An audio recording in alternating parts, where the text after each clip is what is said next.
Are you ready to unleash your full potential and become unstoppable in your success and leadership?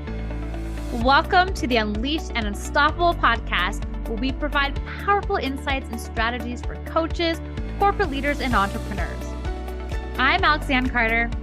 And I'm Carol Register, and we're certified master neurocoaches who are passionate about helping you overcome your limiting beliefs and optimize your performance.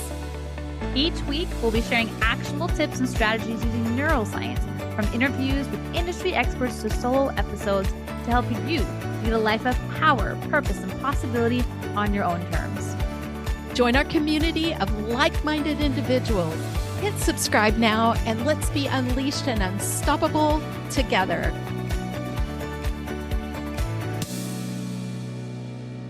Welcome, welcome, leader. Happy Thursday. If you're listening to us on Thursday, we go live every Thursday. And today we have a very special treat.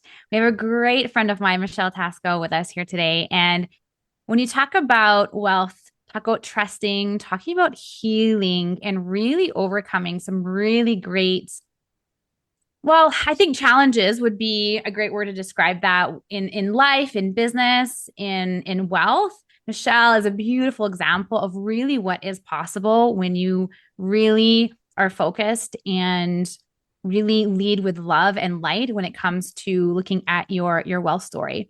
And Michelle has appeared on Dr. Phil, as well as the Chelsea Handler Show. And she's also been a financial guest expert featured in Vanity Fair and has been a contributing author to the Science of Getting Rich for Women book, which, Carol and I always love talking about the neuroscience of wealth.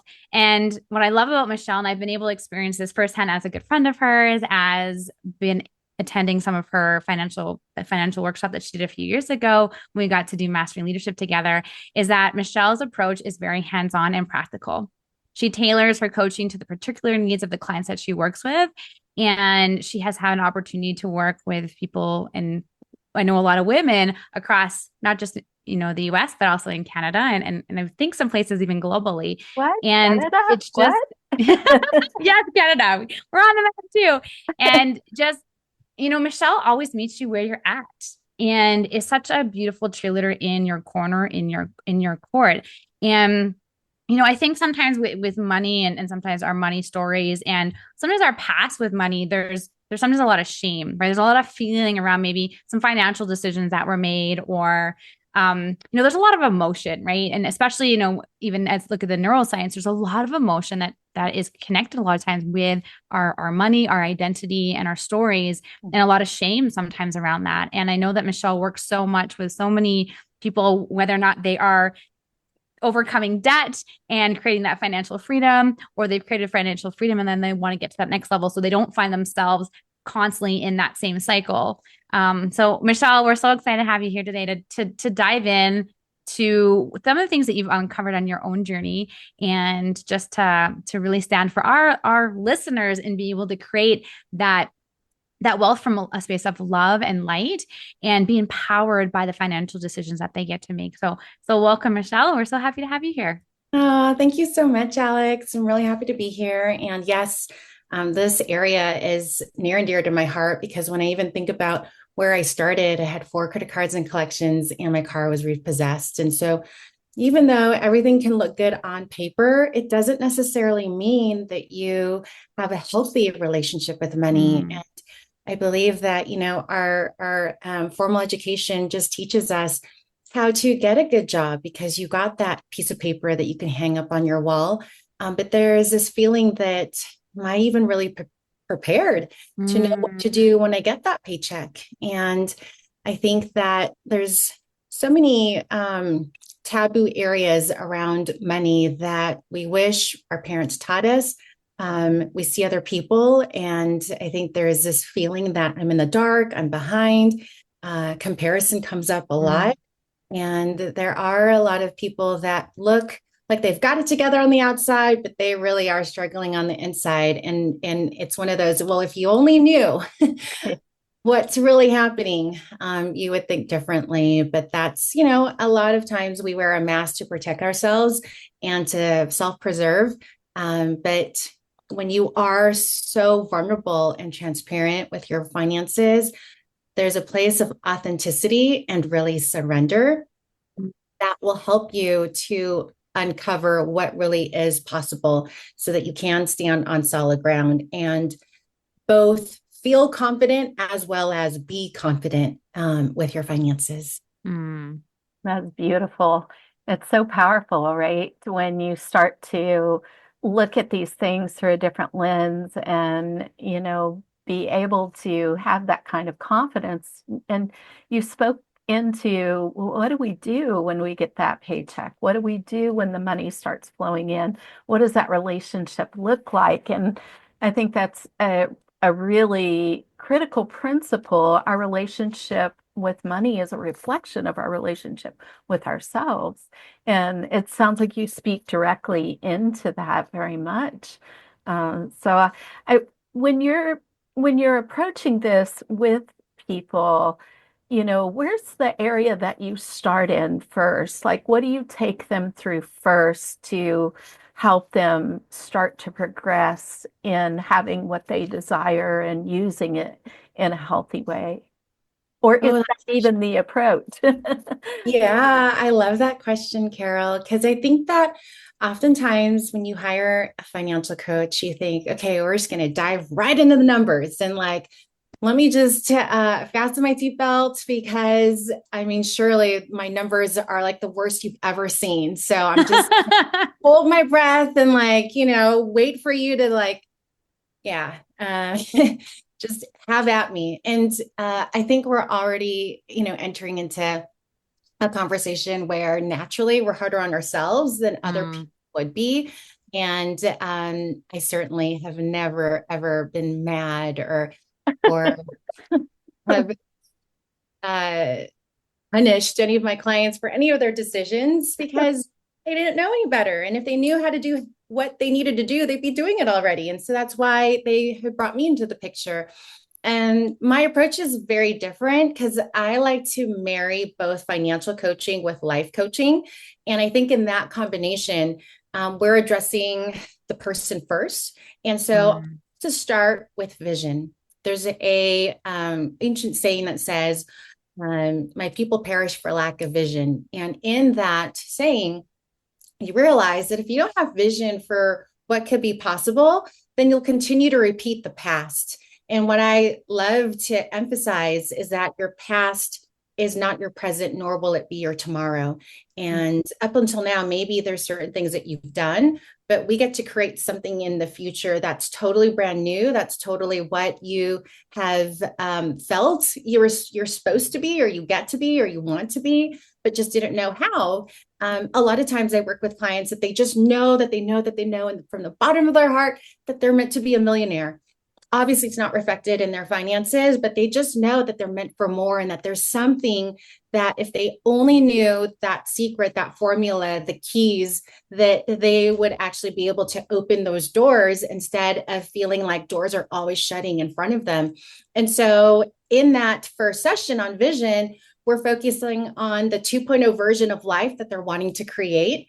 And what's so beautiful about that is that someone can wipe the slate clean and they can begin to dream again. And they can say, oh, I've always wanted to do this. And I've always wanted to travel here. And I've always wanted this kind of home. And I wanted to drive this car. And I wanted to do these hobbies and garden and have a cabin in the woods and all of that.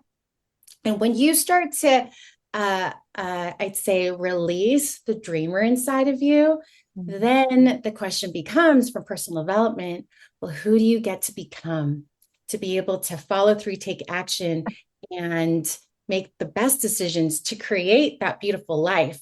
Because when you access that, you're not living life by default, you're living life by design.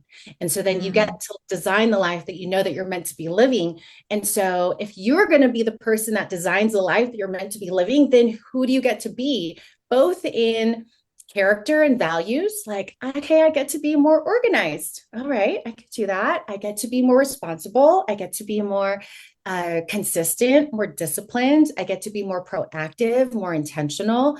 I actually get to be more generous and instead of like constricting everything and holding everything so tight.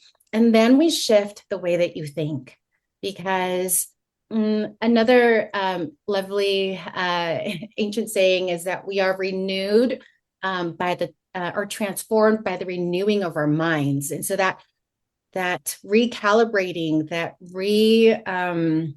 replenishing, and almost like reframing in our thinking will then allow us to have a new set of guidelines of how we make decisions forward, and from a place of possibility instead of from a place of hoping not to be let down. Because what happens is that when you come from a place of hoping not to be let down, then your minimums become your maximums. I'll at least do one sale. I'll at least, maybe get this thing or that thing, or maybe I'll at least get paid this much money. Yeah. And so when we shift that thinking from like scarcity to abundance, as far as old way of thinking to new way of thinking, or we shift the thinking from uncertainty to full certainty with a plan, or impulsive, like how many of us have been impulsive with like, oh, well, I deserve that, I'm just going to get that. And then you pay for it later with like interest, on your credit cards because you were impulsive with that purchase instead of being intentional and thought out. And that's opens up such an ease and flow with how you shop. I had one client, which I loved. She became Rookie of the Year for L'Oreal. And she's like, Michelle, I have a problem making money. Money comes and money goes. Money comes and money goes. And I said, wait a minute, let's shift your mindset here. What if instead of money comes and goes, what if money comes and grows? And it was just such a different like way of thinking. And you could tell like in her internal processing, it's like, wait, okay, I never thought about that. All right, erase, write this new line in. And then that really shifted her entire trajectory, because then from a money and grows type of standpoint, what can I do to buy a home? What can I do to invest? What can I do to be able to multiply my money? And that really just came from that little tweak. But when you think about like trajectory, if you can just shift something like 2 degrees, multiply that by 15 years, you're in a very, very different place, in the it's like the plane course correcting a way to get you there. And man, you're speaking my language, because you talk about vision. And then she went right into identity, right? The being, and then shifting the thinking.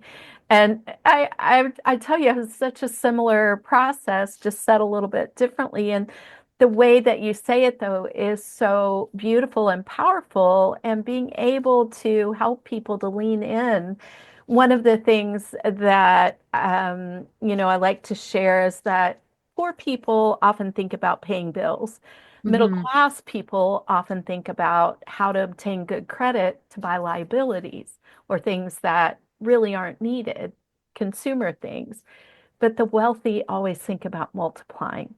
And when you told her to shift that into growing, right there, that's it, And I love that point of view too.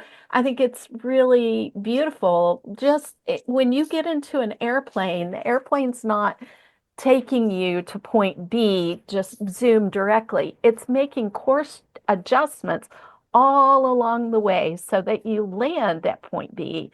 And that's exactly what you're saying when you shifted that to grow, right? It's so beautiful. And tell us a little bit about your story, your background. How'd you get into this? I was just going to say, I was like, Michelle, I like the neuroscience, like, how did you shift from that moment, right? Like really going back to your beginning, because right, our subconscious creates these patterns, and we're going to repeat them until obviously there's interruption. But I mean, you have like where you were and what you were able to overcome to create the life that you've now created. Like, I mean, I know a lot of people admire that. I know it's something I admire in you. It's like, okay, I mean, ever since we've been friends, I've been like, okay, I want to understand a little bit more of like what really went through the brain and the process to really heal the things that you experience, and really shift from a bit of a, I guess, a consumer mindset, right? Like you had quite a consumer mindset, and the the environment, the social pressures, right? Which most of us, I mean, right, our environment, society influences a lot of times, a lot of our, decision making, our buying decisions. So really what shifted for you, for those that are thinking, okay, I want that. I don't want to just have it come in and come out. I want it to grow. I want it to multiply. I want to create what Michelle's created to take us back to the reality of what really got to take shape, because I think there's also there's a commitment piece that there is required that happens, right? And so for those that are listening, like, okay, it's possible. It's possible because I know, knowing you, I've seen what you've been able to create. So it's possible. So now my brain can borrow the evidence to know that it's possible, but now it's tapping into the belief system, and I get to have that internal shift to now, as you said, Michelle, like have those, the way that you're being, how you make your decisions, that gets a shift too, to now create that new reality of what I know that you've been able to create over the last, several, well, not several, like many years now, right? In the complete shifts that you made in your life. So I had my own come to Jesus moment, and it was literally that. I was in a personal development seminar.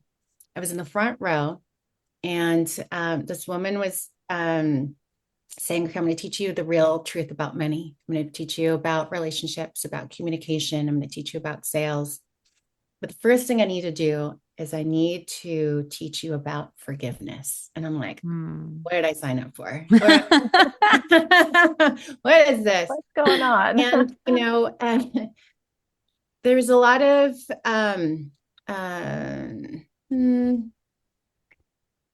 tenderness in that area, because 2005, I sat in that front row, and I had been in a situation where I had been raped about a month and a half prior. I had tens of thousands of dollars embezzled from who I thought was a friend.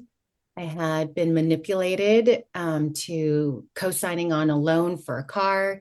I had been in a bad boyfriend relationship. I think we've all had a bad boyfriend, but this was a financial atrocity of a situation. Hence, everything ending up being 4 credit cards and collections and car repossessed. Wow. And so it's like, all right, well, I've hit rock bottom. And so where else can I go from here? And she said, you got to forgive. And I think that there is a connection between where our heart really wants to open up, but from lack of forgiveness and bitterness and resent, that we actually build this layer of protection that actually becomes a prison cell that keeps us captive from the abundance that we can actually deserve. Oh, wow. Access freely, really access. I know I said actually a lot, but it's like really, really emphasizing actually. And in that, I forgave every perpetrator. I forgave my parents, even though, I mean, they did the best they could with what they knew how. I forgave every boyfriend, every so-called friend. And then I got to forgive myself. And I actually asked God, can you forgive me for like not really doing well, or, with what I've been given. And in that split moment, it was like something just lifted and a weight was gone. And it was like the slate was wiped clean. Because biblically, bankruptcy, which is biblical, allows people to wipe the slate clean after 7 years. And so that didn't necessarily happen for me in the moment, but spiritually, emotionally, in like how I viewed myself, the slate was wiped clean. And I did not was never from that point forward ever hostage to any inner critic conversations of you should have done this and how come you did that and they're doing it better, like all of that noise or traffic, it was gone. Wow. And then I could actually hear myself, and I could actually hear God, which is said to be the still small voice. And what I love what you said, Carol, is that God is a God of multiplication, whereas people, we look at things in addition and subtraction. Let me give and take, give and take. But he says, I multiply. I've got abundance. and what the enemy, which is like the enemy of our soul, comes to kill, seek, and destroy, that the Lord came to give us life and life abundantly. You can take that in many different forms. Yeah. But that was really the integral point for me, because anything else beyond that was really just about skill. How can I learn something that I haven't learned before? Because I didn't give myself the opportunity or the chance to actually play on the field. I watched everybody else spend the sidelines and discounted myself. And so I think that when we come from that place of like full acceptance with where we're at, then we're ready. There's that saying, when the student is ready, the teacher appears. And that led to so many different moments where now, when the teacher is ready, the students appear. And that's what's happened with me with coaching. Wow. I love that. That's beautiful. I hadn't thought about it in terms of the flip side of when the teacher is ready, the students appear. And so that's particularly exciting to me right now in this moment in my life. And I think that it's something where our own preparation and the forgiveness piece, that is so incredibly powerful. And, that's come to me several times recently. So what that's inviting me to do is take a little deeper journey there and look a little bit deeper. Because quite a few of us have some form of abandonment or rejection story in our lives. And that type of drama that's, materialized in different ways. And it could be something from losing a best friend. It could be, not just a family member. It could be, not being a part of an organization anymore that was important to you, or whatever form this might manifest in. I think that's a key point to take a look at. Where have I experienced this pain in my soul, and where can I release this? And forgiveness is for us. It's not for other people. They don't experience it. Even if we go and we say literally the words and they're living, I forgive you, they're not experiencing what we're experiencing when we release that. So thank you for sharing that. That was powerful, but also very deep, because I felt, it's funny because I had this coaching session recently with a client too, and I said the same thing. I said, the first step is in forgiving yourself. And yet, here's what's coming to me is like, sometimes forgiveness is not easy. Yeah. So how I'm curious to know how you navigated it, Michelle, because it's like, okay, sure, forgive myself. And yet there's a lot of resistance around it. It's almost easier to forgive other people than it is ourselves. And so I'm curious how you navigated it, or how do you help some of your clients that maybe find it a little bit harder than it is to go through that? Because if that's really the step one, it's so important that we're able to really truly go through that process. Mm-hmm. And perhaps even for you, it was also to do with your faith journey as well in that. And did you turn to God in those moments to support you with that and be able to release, right? Because on the other side of the forgiveness is also safety, and our brains want to keep us safe. And so that's a thought that's coming to me, is like, well, what if on the other side of forgiveness is also unfamiliar territory? We don't know what it's like to even feel forgive, right? And so we want to stay here in this safe moment. How do we help ourselves and the listener to be able to go to the other side of that? Yeah, I really love that you're bringing this up.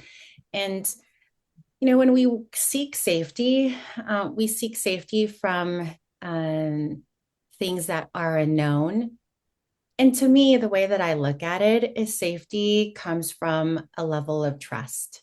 And so when you can trust yourself, that both from just a carnal level, meaning like if you were in a boat and it capsized in the middle of the ocean and you fell into the water, you're not going to just let yourself drown. Even though you may not know how to swim, your natural instinct, because you were designed that way, would flail and gasp for air. So you are never willingly a participant of your own demise. You will want to survive.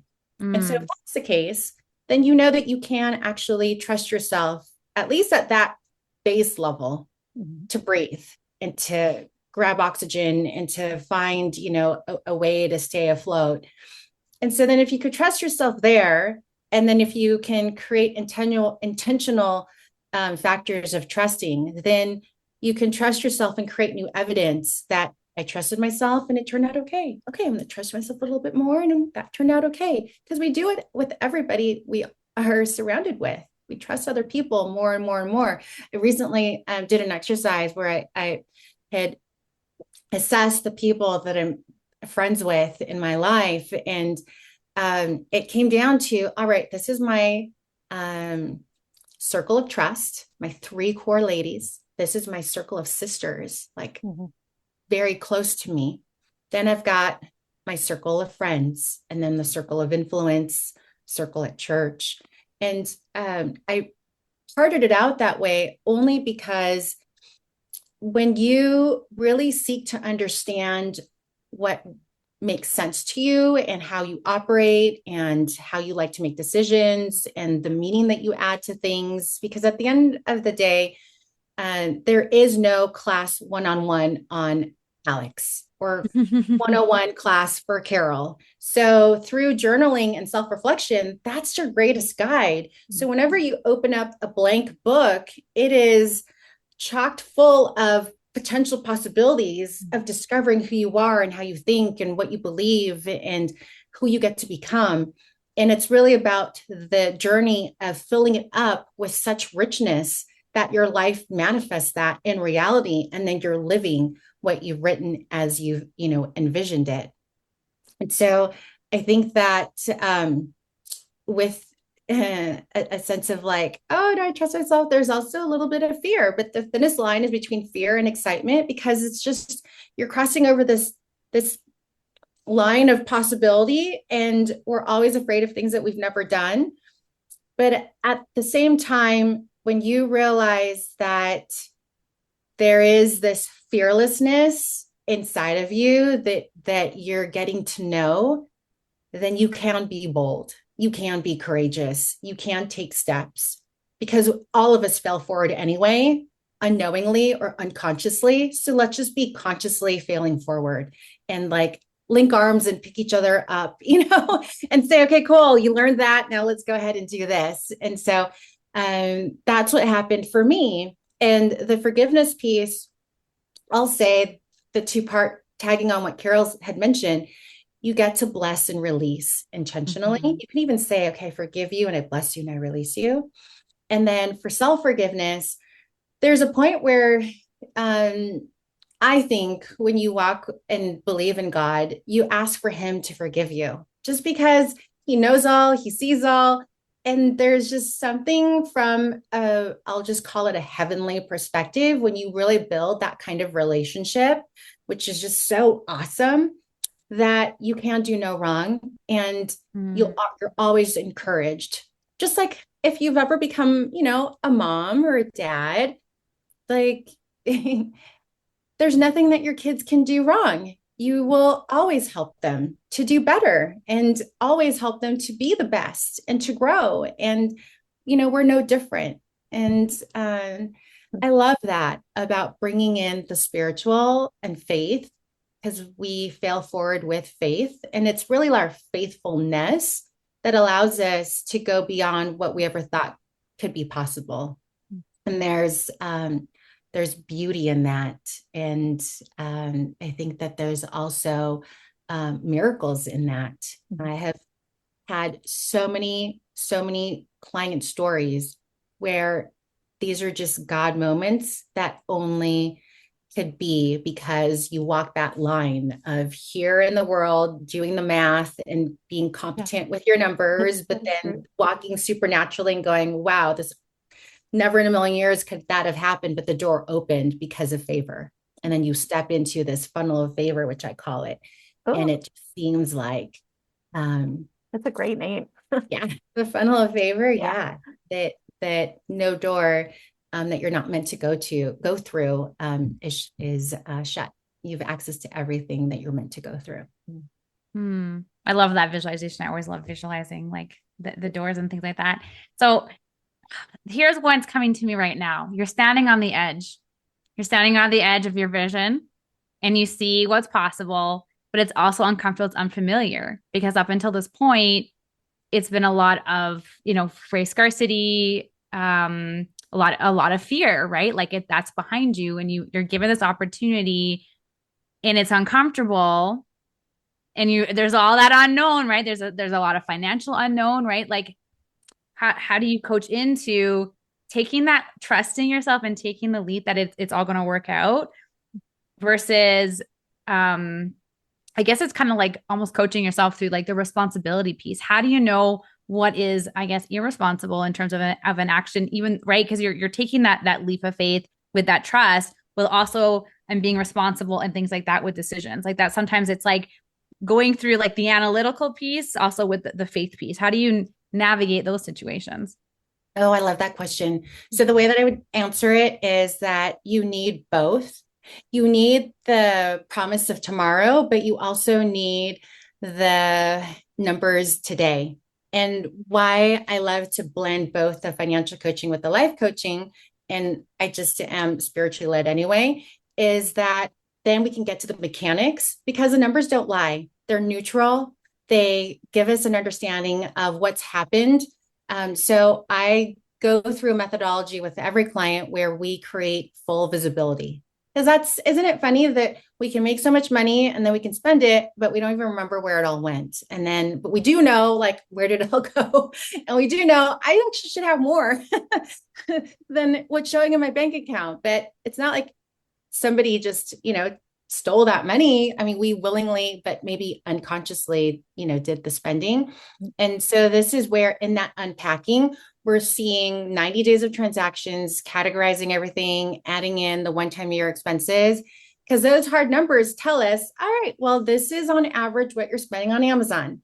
This is what you're spending on groceries, on top of food delivery, on top of a meal delivery, on top of going out to a restaurant, on top of your coffee. Yeah. And so, well, no wonder, it's all gone because you chose to spend. And so when you come from that standpoint, which is very, very different than after the fact accounting, which means you're looking at your numbers after you spent it to, how would I call it? Like come up with some answers of what to do next. We're using that data and we're saying, okay, let's just be intentional moving forward and create your budget off of that or your spending plan if you don't like the idea of being in a budget. And so then when you do that, what's so awesome about having it be so black and white and so neutral is that you shake the numbers out, you add them up, and it's either going to be more or less than what you're making. And that's it. And if it's more than what you're making as far as what you're spending, then we know, hey, for a season until you can increase income, because the answer is never, let me just make more money. Because the more money that you make without this process, the more money you'll just spend in direct proportion. And so there's got to be like a rebalancing or like a recalibrating, like you were saying with the airplane. Like there is this dashboard where the tools on that dashboard are always recalibrating like the velocity and like the wind and the speed and all of that. And we do the same thing with our finances. So much so that you say, okay, that means I'm going to trim a little bit here and trim a little bit here. You come up with a trim plan, but the numbers will show once you shake that plan out that you're actually balanced, or you have goal of like 500 left over, 1,000 left over, 1,500 left over. And that married with strategy allows you to pay off debt so fast, because we'll do several different kinds of methods, and can multiply your money rather quickly, because now you've got a well-oiled machine that we put in place where the numbers work out just like a recipe for cheesecake. You just follow the recipe and you get what it is that you want at the end. And what I love about that is then there's ownership in saying, okay, this is what I'm choosing to spend. Nobody's like telling you you can only spend this, because that's very limiting, right? And we don't want that. you have agency to say, okay, I'm choosing to spend here, here, and here, and I'm choosing to trim here, here, and here. Because I have the actual data to show me that this is the reality of what's happening. Because now I can see. I mean, try like driving down to the grocery store in the fog. You kind of know where it is because you've been there before, but in the fog, you just can't see anything, right? So we want clarity and visibility. I think the other part of that is before you make a big decision like buying a home or an investment property, you run your numbers to see, okay, is this good? Is this something that makes financial sense? Because the numbers, will show you that it's on the margin and you really have to be super diligent, or yeah, it's perfectly fine and you still have got buffer, and it's not a big deal. I think that when you get to that place where it's not so emotional, you can take the emotions out, Yeah. that there's ease and flow. You've created stability, you've created security, you've created actual empowerment, because now you have agency to take action on something that you had no clue what was possible. I think I've helped more than 20 clients buy houses, and I'm not even a realtor, but they had the money all along. It was just going in the wrong places. Mm-hmm. So that makes such a difference in that decision making, because there is this correlation between competence. The higher competence you have in a particular area, finances or your career field, that correlates to the level of confidence that you have in that area as well. So that's how it. Michelle, I have a question in line with that. Do you work with a lot of people who have steady jobs or entrepreneurs where their cash flow may be more uneven? And how do you approach a well-oiled machine with an entrepreneur that may not have the consistency that somebody receiving a paycheck has? Yeah, I love that question. So here's how I'll answer that. When you are an entrepreneur, you need to understand your cash flow. So it's okay to say, well, I don't think I have the cash flow, but that's like leaving it from a standpoint of no strategy around your cash flow. You just see there's holes and then there's like wins. So it's feast and famine. Mm-hmm. But the numbers don't lie. You know that on average for the year, there's a conservative number that you can count on, whether it happens all in one chunk at the beginning or trickles, often on every other month or once a quarter, whatever the case may be. So when we clarify that, then we know, and this is why I like averages, average coming in and average going out. So at least you know that certain things are covered.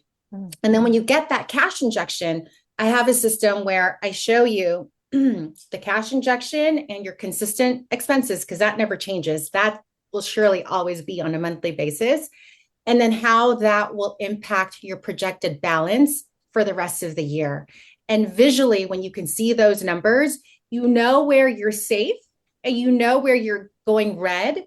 And you know when you need that next cash injection, if that's the model of your business, so that you can stay steady. And you can also give yourself, hey, I want to start this year with this much runway. So that way I won't ever fall in the red. Because the hardest thing for entrepreneurs is coming from that place of desperation where you're trying to close a sale and people can smell it a mile away. People can taste it in the air. They really can, because there's just something about something in your voice that like, this matters way too much to you. And are you really there to help me and will provide an answer? Or are you really just looking for the paycheck? And I think that from coaching for the last 15 years, I coach anywhere from 800 to 1,000 sessions a year, that whoever is hiring you from a place of extreme trust and belief that you're the one that will take them to the next level, whatever the case may be, in whatever area of life. And I personally don't take that lightly. And I don't think anyone that's in that kind of position should. And to me, it's not about a transactional scenario with the client. It's about a relational I want to be there 10 years later when you have kids and then your kids need coaching and whatnot, because that's actually been quite fun to do. I coach sisters, I've coached husbands and wives, and it's quite remarkable. I think we don't realize from a zoomed out version, um, the gift that we have of transformation for our clients. And I think that sometimes we can really get in the weeds of, just making a living instead of impacting lives all around us. That's my take on that. That's really beautiful. I love that. And also, when you were speaking about, that well-oiled machine, is it so you were talking about getting a handle on your numbers, which I also teach. I teach that through a principle called Pearson's Law. And what you measure grows, what you measure and report grows exponentially. And so it's really something that, how do you help your clients to be able to produce more? Because I heard you saying that, like, it's not always about cutting back, it's about tracking, it's about being a great resource manager. But also, is it that is what's opening up the space for people to be able to create more wealth in their lives? I love that question from two angles. When you think about wealth, you think about it's about making more money, but it's actually not. Wealth is about being able to create a lifestyle where the money that you're making is being multiplied in some type of vehicle, whether it be real estate or the stock market or intellectual property or whatnot. Where I have a lot of people that I work with who make multiple six figures, over $500,000, multiple seven figures, $5 million a year. And they are not wealthy because in their own handling of finances, they're still living paycheck to paycheck. There's just zeros. Yeah. And it saddens me, but then it also brings up opportunity to elevate someone from that money comes and goes to, to money comes and grows. And I think in that expansion, here's what I've seen. Belief, ingenuity, and faithfulness with starting with something small and always focusing on profitability. I think that many times we focus on revenue and we can say these huge numbers, which great, because our ego wants to feel, I did 3 million and I did, 5 million. But if your profitability is 11%, that's a hard way to make $100,000. If you did 3 million and you brought in 10,000 profit. Doesn't make sense. It doesn't make sense, but it happens. It happens more often than not, actually. And that's where when you can trust somebody who understands profitability, then the beauty of that is there's simplification, there's ease and flow, there is shifting the business model, and I'll say simplify it to only the parts that's working. So if you think about a business like a stoplight, there's green, yellow, and red. I also do this methodology with my time. It's my stoplight time management methodology. But really think about your business with the green being what are the income producing, results producing activities? And that really should be 90% of your business. Yeah. Then 9% is yellow, which is like the standstill, just checking your emails and things like that. When you get to true efficiency, you have somebody else handling that for you. Yeah. Remember, I was listening to somebody that was saying he had visited Richard Branson's blah, blah, blah, whatever chalet, and he has his assistant. I don't remember her name at the moment. We'll call her Heidi. And Heidi has been with him for so long. And Heidi goes through all his emails and does everything and just brings him like the 5 that only he can address. And so when you're working at that level of efficiency, then you're really dimming down what is that yellow time in your life. It can be in your home because I don't cook anymore. I don't do laundry. I don't clean. I have a house manager. I mean, it's lovely. Everything is folded and put away in my closets and things like that.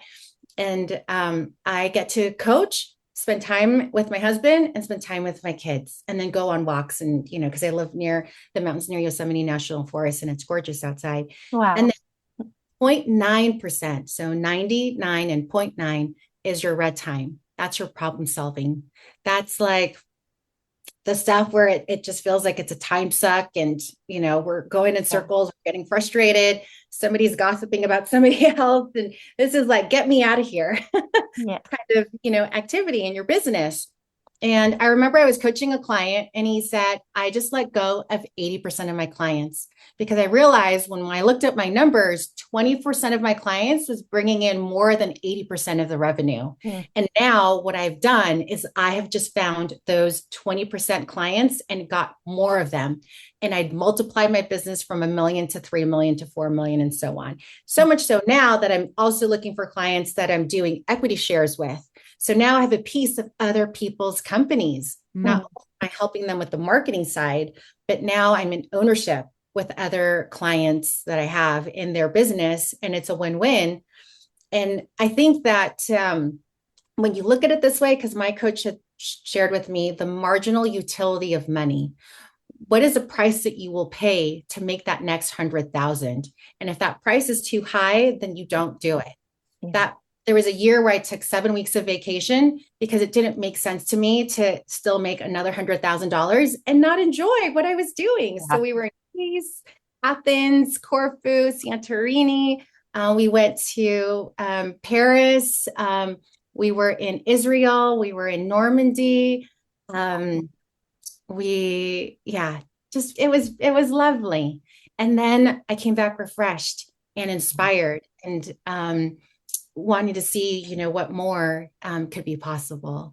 Mm-hmm. So that's what I think about that. I think that's so powerful. You address something the way that I think of it is, am I doing a lot of the $10 an hour jobs rather than the $10,000 an hour jobs or $100,000 an hour jobs? Where am I getting caught in the weeds? That delegation is so beautiful and important. And I really particularly love what you shared at the end about taking the time out to enjoy what you have. We don't know if we have tomorrow. And I've experienced this now a few times. And so it's, to me, a both and, very much a both and, in that there is the resource management and the efficiency and effectiveness that goes on there, but also I've experienced with one client where she was living in such severe scarcity all the time that she wasn't ever really able to enjoy. And when she began to step out and be able to enjoy a fulfilling life, her whole world opened up, and it was really small baby steps. But I think that's critical because, we're meant to live abundant, fulfilling lives. So I appreciate you bringing that out. Yeah, I love that, Carol. Yeah. And it doesn't have to be just in finances and work. I take my clients through this 10-pillar methodology. Like, what does abundance look like in your spiritual life? What does it look like in your marriage? What does it look like in your health, in your home, with your friends, with fun? And so when you can get that type of clarity and journal through it, I think I'm on journal number 42 since 2005. I was mentioning about writing all of that, that you literally are designing the life that you're meant to be living at a 2.0 level, then at a 3.0 level, and beyond and beyond. I mean, we all get to catch up with the iPhone because I think we're like iPhone 16 right now, something wild like that. Michelle, you shared so much insight with our listener today, and I'd love to like just recap a little bit or just share some of like the biggest sort of takeaways or things that you'd invite the listener to really implement today to really support them in having that healing piece and really being able to release that and forgive and then be open to that. Because that was something that with you and Carol talked about is creating that space, right? A lot of times if you've got the mask on, if we've got the fear is running the show, we're closed off, but to be able to create that space to be open to receive and step into the abundance, right? Which is very different than probably maybe how many have been operating up until now. Yeah. Well, I'll say this and I'll get real personal here. I had an experience last year where I had hoped for another child. And I'm a mom of 3 kids, 2 boys and a girl. And I just knew in my heart that I was meant to have one more. And when I found out that I was pregnant after 2 miscarriages, it was like this promise to be fulfilled. And from there, through a series of events, we found out that there is this fatal diagnosis. And why I'm bringing this up is because we all have hopes and dreams, and we all have things that we aspire for. And whether it's in marriage or business or in our physique, or, wanting to be healthy and whatnot. But there are other things that are just not in our control. But what we do have available to us is how we respond. And in response to this news, I had a choice to terminate. And I had a miscarriage, 2 miscarriages in the last 3 years. And I also had an abortion at 19. And being a mom, I realized that I did not want to not meet this little baby, which ended up being a boy. And I made a choice to do whatever it would take to create the healthiest environment for myself and for my son, so that I would hope, cross my fingers, actually get to hold him and meet him, even if it was for a few minutes. And I think that we get challenged with capacity, every single one of us, because the life that we're meant to lead, or the business we're meant to lead, or the impact we're meant to lead in the tomorrow possibility requires us to be that tomorrow version of ourselves. And when you can bridge the gap of realizing I get to show up differently, I can't I can't fall back to old ways. I can't contract and hide. I get to live life full out. And that is a conscious choice, with both surrender and trust and faith that I won't let myself fall. Then what opens up for you is a belief and expansion of your vision of who you are. And through that expansion, then your thinking and your decision making and your contemplation and reflection of life, even just as a whole in existence, begins to expand with you. And your trust in something greater than you begins to expand. And I think that when we're under that type of whether it's tension, trauma, scrutiny, whatever you want to call it, challenge that we're faced with, we either can retreat or we can rise up. And you're either going to sink or you're going to swim, but you're in the water. So what are you going to choose? And through this experience, I learned how to trust in ways that were physically impossible in my own human understanding, and for work and for family, even sharing every truth, what was going on with my, at that time, 7-year-old, and not wanting to protect her and kind of like keep her in the dark. And you know what happened? Something beautiful. She became my biggest advocate, my biggest cheerleader, my biggest hope. And even to this day, encourages me in such beautiful ways, because she was able to be brave and strong and joyful and hopeful. And I think that in our um, uh, approach of attempting to like be all that we're meant to be, that the capacity in us has to grow. And so, long story short, or fast forwarding to the end, I got to meet my son, and then there was a dive after that because of the reality of what I just experienced.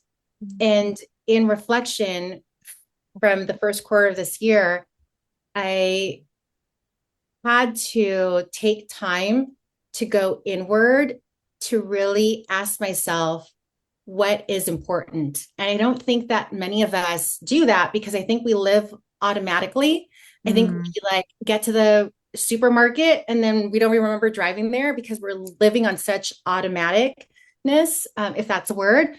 And so this nuance of intentionality in who I engage with, who my friends are, what I'm doing on a daily basis, where I want to travel, who I want to work with, really became so crystal clear. Yeah.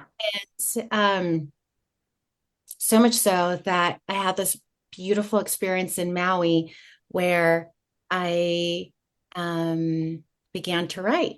And is it okay if I actually read this? Would that be okay just live? Yeah. Okay. Yeah. We love it, Michelle. This is just the start. It's from lost to light.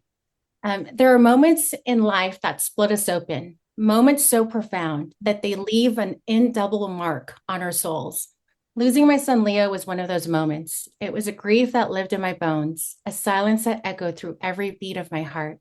I had dreamt of holding him, of watching him grow, of whispering words of love into his tiny ears. But life, in its mystery, had other plans. So this book is not just about loss. It's about what comes after. It's about honoring the sacred space between goodbye and hello, between heartbreak and hope. In these pages, I invite you into the most intimate corners of my journey, from the depths of sorrow to the first spark of light that whispered, try again. It's about choosing to believe in miracles after mourning, about opening my heart to the possibility of life once more. It's about the courage to dream of a little girl, Keani Nala Hope, whose name carries the breeze of new beginnings, the strength of legacy, and the promise of joy. This is a story for every woman who's ever loved fiercely, grieved deeply, and dared to hope again. You are not alone. We walk this road together, hand in hand, with tears, with tenderness, and with an unshakable belief that even after the storm, the sun always finds its way back. Wow. Wow. I share this because I think that we've all suffered loss, where there was a business that failed, a marriage that failed, a dream that failed, trying for a child that failed. But I believe that every entrepreneur, if you are really an unleashed, unstoppable entrepreneur, that you find the balance between the heartache and the heart hope of what could be tomorrow. And I think that, when you break these concepts down, ladies, that there's this intersection where, yes, there's a neuroscience, then there's the supernatural, and then there's these stories, these testimonies of people that dare to just push the boundaries of what could be possible but it's seemingly impossible, and actually can land, the plane on the other side. And so I just say that to give anybody who's listening another go at whatever it is that they've always wanted, because life is not over and we have many, many, many tomorrows. It's just a matter of, will we give ourselves that next opportunity despite what our emotions are feeling on the inside? And can we give ourselves that nurturing to be able to be strong again so that we can stand up and walk, taking steps forward, kind of shaky, but then all of a sudden gaining your ground and then running and then eventually flying to something that is like stratospheric and out of this world. So I love looking at it that way. What really landed for me as you were talking there, Michelle, was like, it's possible. It's kind of the question I was sort of asking. And even when it talked about with any of what you're hearing Michelle say today, if you're noticing a bit of resistance in what she's sharing and your brain is like, no, that's not possible. That's not for me. I mean, there's something in leadership we always say 100% is possible 100% of the time. And even just shorten that, it's like, it is possible. So you lean into the possibility, you lean into the vision, and you get really clear on what's really important to you. I think, as you mentioned, that's what oftentimes is missing, right? We're trying to often build up a vision of what everybody else thinks of us, but we get really quiet and really intimate with what is really important to you, what's, it's possible. It really is possible. Our brain's default is to go to the how and all that. But if you lean into the possibility, it's funny. Carol and I, an episode, we just recorded an episode before this episode about talking a lot about that actually. And so it's so funny how all of these things add up. So we will make sure to, we'll have that link below as well so that you can go and listen to that other episode where we lean into that. But that's my big takeaway of what you shared today, right? In addition to the trust and the surrender and the healing piece, and to really forgive yourself, is know that 100% is possible 100% of the time. It is possible. It's possible for you, Michelle. It's possible for you, Carol. I mean, Michelle, you showed me that's possible. And sometimes we use that borrowed authority, right? And that's okay, but use that as the evidence for our brains of the neuroscience piece to know that it is possible for you. RAS. Yeah. Yeah. Yeah. So thank you, Michelle, so much for being here today. I know you're writing a couple of books right now, right? So I know we'll have all of your links below in the show notes. This episode is airing. And I'm trying to think do you want to share if you have timelines for your books, and then whatever is available, we'll make sure those links are available in the show notes when your episode does air. Oh, that's so sweet. Yes. So I was able to write a chapter about my experience with my son in a book called Faith Unchained. And that is going to go on sale on Amazon next Friday, June 20th. So Faith Unchained. And there is another book that I'm writing from a financial standpoint called Building Kingdom Wealth, a Godly Guide to Becoming Financially Free. And I just started that project. I'm going to give myself about 6 to 9 months for completion. But then from there, we'll also announce, when it's launching. And then what I just read you, it's just starting. It's like just this tiny seed of a story. And, to be honest, ladies, because my husband and I are trying, no matter what happens, I have peace around the outcome. But I know that the words will penetrate people's hearts and heal certain hurts and help them to walk the step forward that's needed so that they can step into the life that they have hoped for and are promised, really. And so, yeah, those are the projects that I'm working on. I love it. I love it, Alex Leanna. Thank you for coming on, and thank you for sharing all your wisdom and ways that we can be unleashed and unstoppable.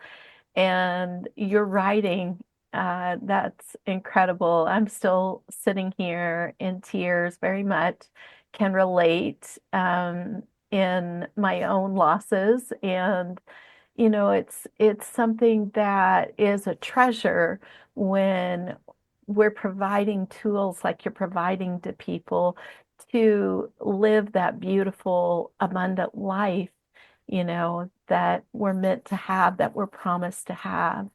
And so even in the midst of the pain and the challenges that come along, and to be able to set those intentions, to have the vision, to believe in it, to walk in it, to be at that level of it is beautiful wisdom you shared. And I just thank you for being here. And thanks also to our listener for joining us today and tuning into another episode of the Unleashable podcast. Any final words, Michelle, before we wrap up here today? Don't underestimate your faith. Mm. Be faithful and be faithful forward, and you'll be pleasantly surprised. Wow.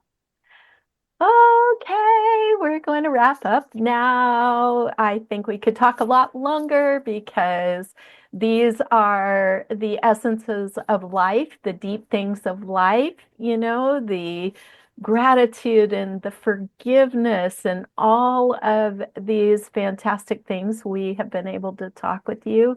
We are sending you so much love, and we can't wait to see you next week. And thank you again, Michelle. You have been a treasure. Appreciate it so deeply. Ciao for now, everybody. Bye. Thanks for tuning in to another episode of the Unleashed Unstoppable podcast with your hosts, Alexandra Carter and Carol Register.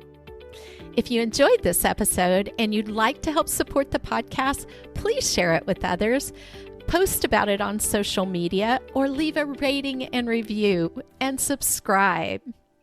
That's all for this episode, Wildly Ambitious Leaders. See you next week.